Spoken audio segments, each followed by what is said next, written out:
बिलरे गाई चराउथिला कान्हू किंतु सर्पाघातरे चलीगला तार जीवन। कान्हूर एमिति अकाल वियोगरे समस्ते स्तब्ध कहीं पूरा गाँ भल पाउथिला कान्हू को। भद्रक जिला चांदवाली तहसील अधीनस्थ तेंतुलडीही मूल कायमा गाँव लक्ष्मीधर नायकों पुओ कान्हू बिलरे गाई चराउथुबा समय साप कामुड़िबारु तार मृत्यु घटिथिला। लक्ष्मीधरଙ୍କ परिवार अति गरीब परिवार होइथिबारु जिलापालଙ୍କ निर्देश रे चांदवाली तहसीलदार रेडक्रॉस पांठिरु 25,000 टंकार सहायता राशि प्रदान करिसंती। साप कामुडारे मृत्युवरण करिथिबा कान्हू अति मेलापी व परोपकारी पिला थिबारु गाँ रे शोकर छाया खेली जाइछि। तबे कान्हूर बापा जणे भिन्नक्षम होइथिबा बेले अति गरीब परिवारर, तेणु अन्य जहाँ सरकारी सुविधा रही ताहा सबु मिलिबो बोली तहसीलदार प्रतिश्रुति दैछंती।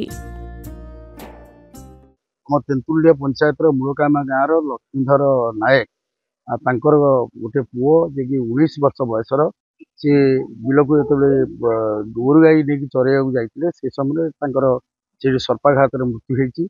तेणु माँ से पिलाटीर माँ ना से भी बहु आगुरी भी एक्सपायर कर आर्थिक अवस्था भल नुह, अति शोचनीय गरीब श्रेणी लोक।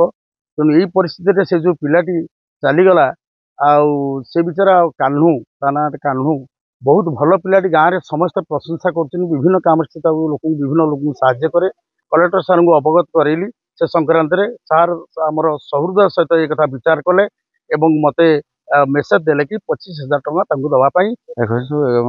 दुखद खबर आमर लक्ष्मीधर नायक पुओ जे आमर कान्हू बोली पिला देखि पार्थ्वे गाँव में जो समावेश अच्छी से पिलार केवल दुख अच्छी चली जाइए जहाँकि से पिला एत सुंदर पिला थिला जे प्रत्येक मनुष्य को से साहाय्य करे। समस्त घरे गाई गोरु ठू आरंभ कर जिते ट्यूबवेल पानी न पाई पारे पानी घरे दे जाए। भद्रक चांदवाली देवाशीष पाढ़ी रिपोर्ट के न्यूज ओडिशा।